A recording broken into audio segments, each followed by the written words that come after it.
있는 하나님의 말씀 디모데후서 3장 1절로 9절까지의 말씀입니다.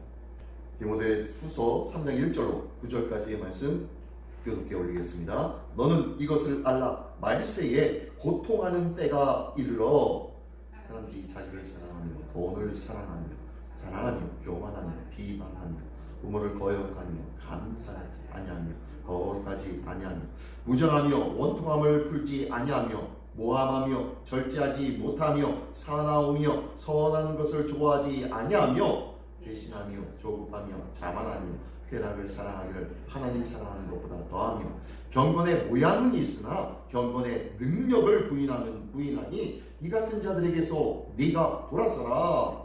이들 중에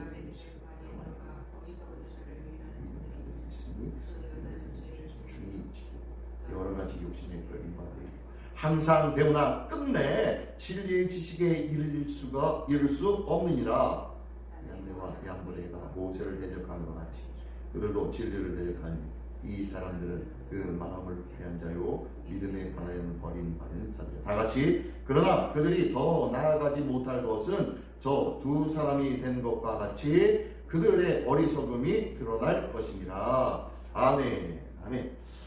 할렐루야. 오늘도 함께 하신 주님께서 오늘도 새벽을 열어주시고 마음을 열어주시고 귀를 열어주시고 눈을 열어주시는 영적 안목과 귀가 열리는 복된 한 날 되어질 줄 믿습니다. 오늘같이 나눌 이 말씀의 제목은 분별하라 돌아서라 라는 제목으로 같이 나누기를 원합니다. 분별하라 돌아서라. 예, 두 가지의 명령의 말씀인데요. 분별하는 것 그리고 돌아서는 것. 돌아서기 위해서는요 분별할 줄 아는 지혜가 있어야 되고 안목이 있어야 할 줄 믿습니다.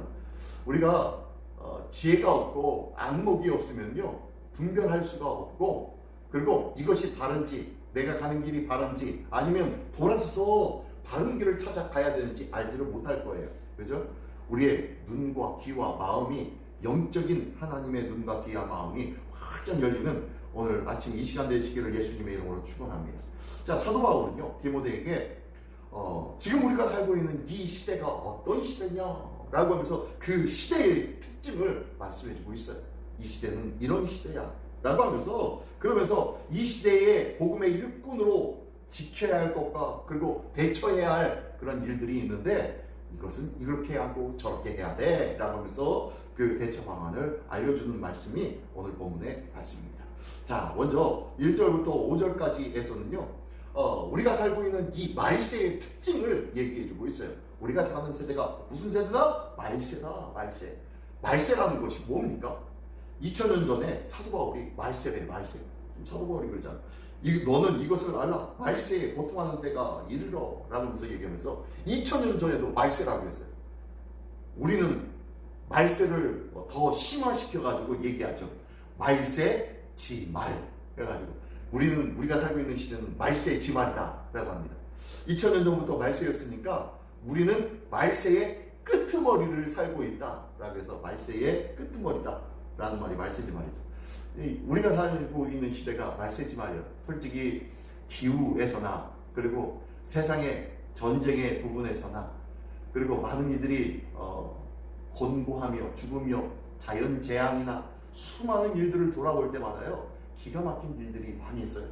요즘 뭐 TV나 뉴스에는 잘 나오지 않지만 중국에서는 어마어마한 사람들이 죽어가지고 그것을 대외적으로 뉴스화 시키지 않고 있다고 하더라고요. 지난번에 홍수와 지진으로 인해서 어마어마한 그 세대가 아파트 막 한쪽 줄로 쫙 세워져 있는 한쪽이 그냥 다 무너져가지고 유튜브 보니까 나오는데 그 아파트들이 다 무너져가지고 사상자가 어마어마하게 났는데도 불구하고 정부에서 그것을 차단시켜가지고 뉴스화시키지 않고 있다.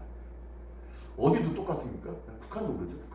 북한도 전에 저기 어디야 신의주나 그쪽에 큰 수해로 인해서 어마어마한 사상자가 있었음에도 불구하고 그것을 발표하지 않죠. 발표도 아주 축소 발표하고 있고 이런 일들이 세계 곳곳에서 일어나기 시작합니다. 이렇게 심하게 일어나고 있다면은 우리 주님 오시는 때가 아닌가. 우리가 지혜의 눈을 열어서 말씀에 귀를 기울여서 올 때마다 우리가 정말로 말세지말이구나 라는 것을 다시 한번 느끼기도 합니다. 근데 2000년 전에 사도 바울은 그때도 세상이 이렇게 돌아가고 있는데, 세상이 이렇게 미쳐 돌아가고 있는데 이게 바로 주님 오실 증거 아니겠어? 라고 하면서 증언해 주고 있습니다. 한번 볼까요? 뭐라고 얘기하냐면요, 1절에 보니까 너희는 이것을 알아 말세는 고통하는 때가 이르는다 라고 하면서 고통하는 때가 이르는데요, 고통하는 때라는 이 고통하다라는 단어가요, 헬라어로 그 의미가 뭐냐면 위협하는 때, 협박하는 때라는 거예요. 말세에 이르러서 협박을 한대요. 뭐가요? 뭐가? 2절, 3절, 4절, 5절이 협박을 한대요. 어떤 부분으로 우리가 협박을 받으면서 살아가는지 한번 볼까요? 그것은 이 위협을 받는다라는 것은 염려와 두려움이 발생한다는 건데요. 한마디로 고통하는 때, 위협을 받는 때, 염려와 두려움이 가득한 때를 가리키는데, 2절에 보니까요, 2절, 3절, 4절 보니까 자기를 사랑하고 돈 사랑하고 자랑하고 교만하고 비방하고 부모 거역하고 감사하지 아니하고 거룩하지도 않고, 3절에는 무정하고 원통함에 사무쳐 있고 모함하고, 그 다음에 절제하지 않고 사나웠고 선한 것을 싫어하고, 4절에는요 배신하고 조급하고 자만하며 하나님보다 세상 쾌락을 더 좋아한다 라고 하면서 지금 세상 이야기를 하고 있는 거예요. 근데 2000년 전이나 지금이나 별다를 것이 있다 없다? 별다를 것이 있다 없다? 똑같아요. 요즘도 이렇잖아요. 그죠? 세상을 보면 이렇잖아요. 그때나 지금이나 똑같다는 것은 뭡니까? 이 세상이 그때나 지금이나 똑같이 죄악 가운데 거하고 있고, 그럼에도 불구하고 사람들이 안다 모른다? 모른다는 거예요. 하나님의 말씀이 기준이 되다 보니까 이 말씀을 열어서 이 말씀의 잣대를 딱 재보니까 그제서야 아는 거지. 우리는 아는 거죠. 세상 살고 있는 사람은요 다 그렇게 살고 있으니까, 다 별 문제 없이 살고 있으니까 아무런 문제 없이 사는 줄 아는 거예요. 근데 말씀 보니까 정말로 사람들이 자기만 사랑하고 돈만 사랑하고 자기 자랑만 하고 교만하고 비방하고 부모 거역하는 폐륜적인 일들은 뭐 아주 옛날부터 자행하기 시작하였고, 감사가 어디 있어요? 거룩한 삶? 거룩한 게 어디 있어요? 내 안에 이만 있으면 다 하는 거지. 무정하고 원통함에 사무쳐서 그냥 악만 남아있어요. 악만 남아있어요. 그리고 모함하고 비방하고 절제하지 않고 사납습니다. 그리고 선한 것, 착하게 산다는 것, 착하게 사는 것은 뭐예요? 미련한 자라고 얘기하죠. 미련하다고 얘기하고, 그 다음에 배신하고 조급하고 자만하고 하나님보다 세상의 육적인 쾌락을 더 좋아하는 세대. 이 세대가 2000년 전이나 지금이나 똑같아요. 사실 2000년이 아니라 6000년 전에도 아담과 하와가 에덴 동산에서 타락했던 그때부터 지금까지 똑같아요. 세상이, 이 땅에 죄된 인생이 이런 모습이라는 거예요. 우리 예수 믿는 사람은 하나님의 말씀을 늘 기준으로 삼기에 이것들을 눈앞에 보며 이것들로 인해서 내 마음을 끊임없이 다짐하기를 원합니다. 참 재밌는 게요, 하나님의 말씀을 보면은 똑같은 말이 계속 끊임없이 반복합니다. 구약성경에는요, 너희는 죄인이야 라는 것이 계속 끊임없이 반복돼요. 요즘 열왕기하 했지 않습니까? 그 내용에 보면은 왕들이 다 폐륜적인 일들을 하고 있어요. 하나님 앞에 불의한 일들을 하고 있어요. 가증한 일들로 가득합니다. 왜요? 너희는 이렇게 실패한 인생을 살아. 세상에서 떵떵거리며 사는 왕도 이렇게 패역한 일로 가득한 삶을 살고 있어. 이 땅에 그 어느 누구도 하나님 앞에 온전하지 않아 라는 것을 끊임없이 얘기합니다. 왜 이렇게 반복해서 말씀할까요? 안 들으니까. 왜 부모님이 자녀에게 잔소리를 합니까? 안 들으니까. 그게 왜 자녀들에게는 잔소리처럼 들리고 쓸데없는 말처럼 들리고 한 소리 또 한 것처럼 들립니까? 왜요? 자기가 말 안 듣는다는 것을 알지 못하니까. 내가 부모님 말씀을 제대로 안 듣고 그냥 내 마음대로 살아가고 있다는 것을 잘 알지 못하니까 부모님은 계속하는 나를 위한 말이 잔소리처럼 들리는 거예요. 하나님의 말씀도 그래요. 하나님의 말씀이 보면요, 한마디로 너 똑바로 살아, 너 안 돼, 너 실패해, 너 좌절할 거야, 넘어질 거야, 안 된다니까 라고 하면서 끊임없이 얘기해요. 많은 신앙의 위인들도요 끊임없이 실패하는 모습이 보여지는 것이 성경 말씀이에요. 그러면서 그럼에도 불구하고 하나님은 끝까지 쫓아가서 돌아와 하면서 다시 붙잡아주고, 돌아온 영혼을 붙잡아주시고, 반겨주시고, 품어주시고, 끝까지 용서하시는 하나님이 계속 보여지는 것이 성경 말씀이에요. 이렇게 하나님은 우리에게 너희들의 한계는 요거밖에 안 되니까 그러므로 나를 의지해 라고 끊임없이 말씀하는 것이 하나님의 말씀이고요. 신약시대에 와서는 나를 의지하라니까 그래 안 되겠다. 율법은 접어두고 율법의 완성은 예수 그리스도를 보내줄게. 예수 그리스도를 통하여서 믿기만 해. 그러면 제발 믿기만 해. 내가 너희를 사랑한다는 것이 예수 그리스도 통해서 보여줄 테니까 믿기만 해. 그러면 하나님의 자녀라 나의 백성으로 삼아줄게 라고 마지막 희망과 소망이 되도록 예수 그리스도를 보여내 주신 것이 하나님의 사랑이며 예수 그리스도가 하나님의 사랑의 확증이신 줄 믿으시기 바랍니다. 네, 이렇게 하나님이 보내주시는데 사람들은 어때요? 그냥 그래요. 안 믿어요. 보지 않아요. 하나님의 말씀 우리 모두가 늘 읽기를 원합니다. 묵상하기를 원합니다. 그래야 하나님의 말씀으로 해서 내가 어떠한 형국에 있는지 알고 하나님께로 끊임없이 오늘도 더 가까이 돌아가게 될 줄 믿습니다.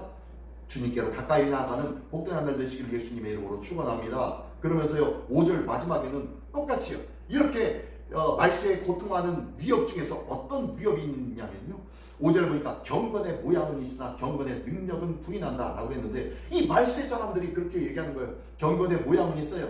도덕적이고 윤리적인 것 같아요. 그리고 예수 믿는 사람들은 아주 그냥 교회에 나와서 열심히 교회 나와서 기도하는 것 같고 헌금 드리고 신앙생활 하는 것 같아요. 근데 경건의 능력을 부인한대요.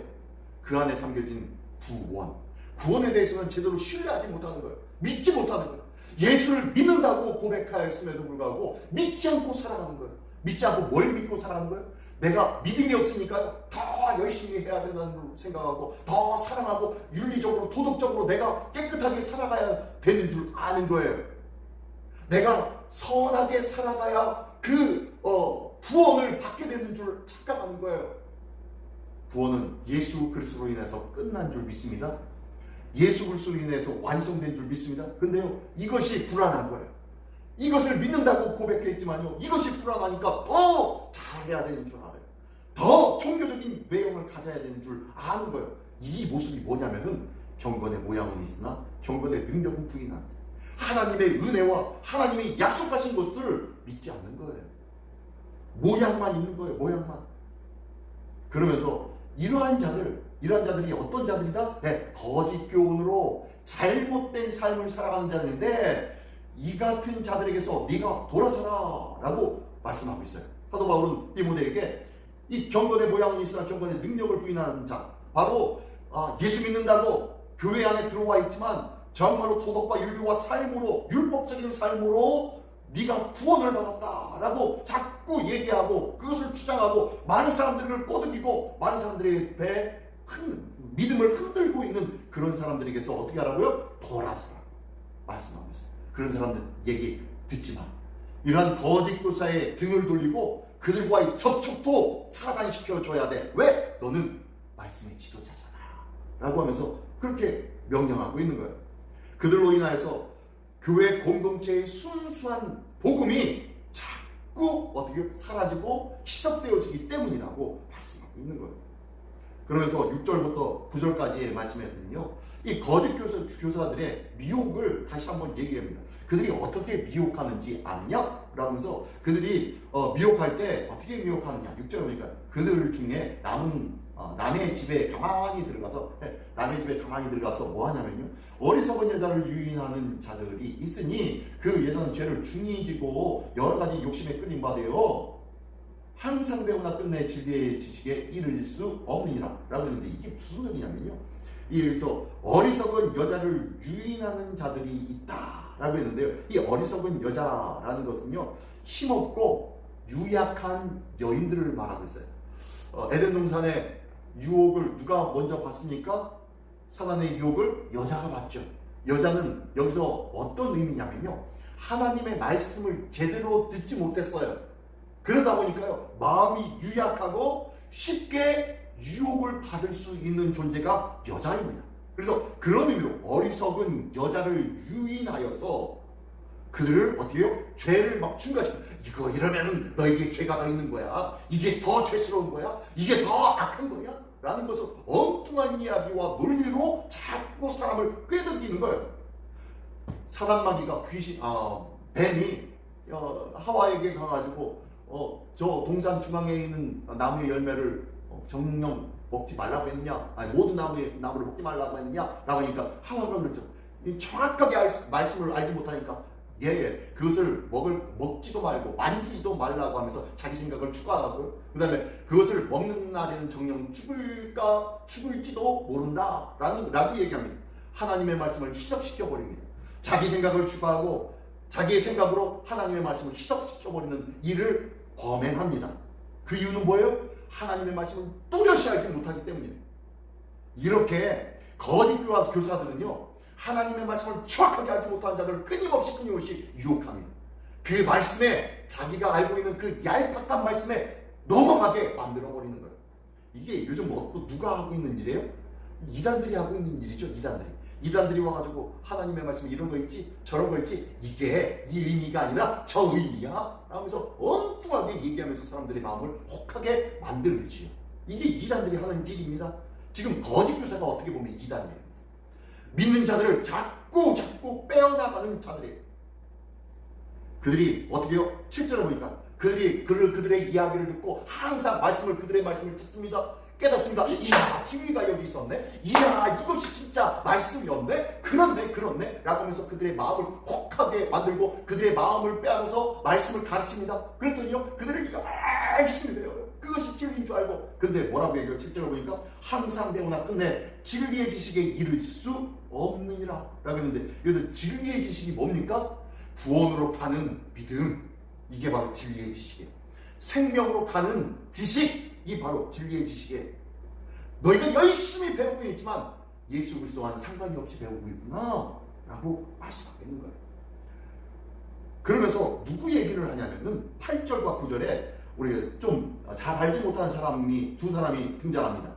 8절에 보니까요, 얀네와 얀브레가 모세를 대적한 것 같이 그들도 진리를 대적하니 라고 하면서 얀네와 얀브레를 나옵니다. 이 얀네와 얀브레는 구약 성경에도 안 나와요. 누구냐면요, 이거는 외경, 성경 외에 다른 성경이죠. 외경에 나오는 이 사람의 이름인데, 이게 그냥 모세가 애굽에 가가지고 10가지 재앙을 벌이지 않습니까? 근데요, 하나님께서 모세를 통해서 10가지 재앙을 내렸는데, 이것에 대적해서 피개, 이파 하면서 이제 피, 개구리, 이, 파리 여러 가지 재앙들을 보낼 때마다 그때마다 대적한 자들이 있었죠. 그 자들이 바로 이 얀네와 얀브레라는 술객이에요. 술객을 말합니다. 이 사람들도요, 나름대로의 능력이 있었어요, 없었어요? 있었어요. 나름대로의 능력이 있었는데, 그 능력으로 인해서 많은 사람들이 우와, 대단하다 라고 했는데, 마지막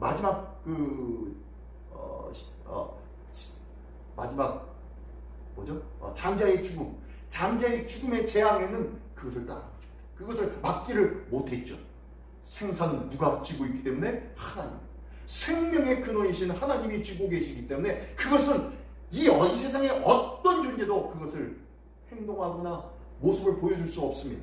다시 한번 얘기하면요, 생명의 주인은 누구시다? 하나님. 앞에 보니까 7절에 보니까 항상 배우나 끝내 진리의 지식에 이를 수 없느니라 라고 했는데, 이 진리의 지식이 뭐라고 했죠? 생명으로 가는 지식, 생명에 이르는 믿음이라고 했죠. 생명입니다. 생명. 근데요, 얀네와 얀브레, 아주 굉장한 능력 있는 세상의 논리와 세상의 방법과 세속적인 방법으로 뭔가를 했지만요, 결국에는 열심히 해서 그들 따라가면 대단한 것을 보고 경험할 줄 알지만 뭐든 안 돼요? 영원한 생명은 안 돼요. 구원과는 상관이 없다는 거예요. 대단한 것이 보여지는 것 같고, 세상의 복이, 세상에 떠렁떠렁하고 쩌렁쩌렁한 일들로 대단한 일들이 경험되어지는 것 같지만요, 뭐든 안 돼요? 생명에 관한 구원은 안 돼요. 가장 중요한 것은 영원한 구원인데, 이 구원과 상관없는 자들이에요. 이게 바로 거짓 교사들이 우리를 미혹하고 있는 모습이라는 거예요. 그러므로 9절에 보니까, 그러나 그들이 더 나아가지 못할 것은 저 두 사람이 된 것 같이 결국에는 어떻게 10번째 재앙에서 그들은 실패자로, 그들은 모든 것을 다 잃은 자로 되어버리죠. 된 것 같이 그들의 어리석음이 드러날 것입니다. 하나님 앞에는 이 생명의 부분에서는 이기고 드러내고 그들 행사를 할 수 있는 능력이 있다 없다? 없다는 거예요. 그러므로 그들에게서 돌아서라고 5절의 말씀을 다시 한번 얘기하고 있는 거예요. 그러므로 돌아서라라고 하는 것이 무슨 의미입니까? 그러므로 그럴듯하게 들리는 소리를 버려라. 하나님의 음성에 귀를 기울여야 된다. 세속의 가치 기준에 네 생각과 마음을 두지 말아라. 이제는 하나님의 말씀이 네 생각과 내 삶의 기준이 되어져야 한다 라고 말씀하고 있는 줄 믿습니다. 오직 하나님의 말씀에 든든히 설 수 있는 귀한 우리 모두의 삶이 되기를 원합니다. 이제 우리의 주변과 우리의 자녀들이, 가족들이요, 주님께로 돌아오게 되어지는 것들을 소망해야 되지 않겠습니까? 그렇죠? 이제는 우리가 소망해야 됩니다. 다가오는 2025년도에는요, 우리 교회에서 이제 좀 신앙의 행동으로 옮길 수 있는 계획을 두고 진행하고자 합니다. 이제 돌아서는 일들이 시작되어질 거예요. 이 세대에 물들지 않고 분별하는 지혜와 믿음을 의지해서 이 세상의 거짓과 위선에서 돌아서서 이제는 진리 안에 늘 머무는 복된 삶을 살 수 있는 우리 모두가 되기를 원합니다. 이를 위해서 힘쓰고 애쓰며 오늘도 하나님의 말씀만 붙잡는 우리 모두가 되시기를 예수님의 이름으로 축원합니다. 기도하겠습니다. 전능하신 주님 감사합니다. 이 세상에 세속적인 논리 앞에 돌아설 줄 아는 믿음이 있게 하여 주시옵소서. 세상을 분별하며 세상에 대해 눈을 뜨며 세상에 대하여 등을 돌리고 하나님의 말씀을 붙잡고 하나님 말씀 안에 서며 하나님 말씀 안에 위로받고 하나님 말씀 앞에 쇠임어도 하나님의 말씀으로 승리하는 우리의 삶이 되게 하여 주시옵소서. 오늘도 그러한 삶 되게 하여 주옵시고 오늘도 이 귀한 주의 말씀을 증언하며 자랑하는 하나님 되게 하여 주시옵소서. 모든 것 주님께 의탁드려오며 예수를 세계로 기도드리옵나이다. 아멘. 제가 다시 한 목소리로 기도할 때에 오늘 들은 말씀을 생각하면서 오늘도 세상과는 관계하고 부족한 줄만 바라보며 주님 앞에 말씀으로 돌아서는 날 되게 하여 주시옵소서. 여러분 다 같이 한 목소리로 자유롭게 기도하시도록 하시겠습니다. 전능하신 주님 감사합니다. 여기까지 하나님께서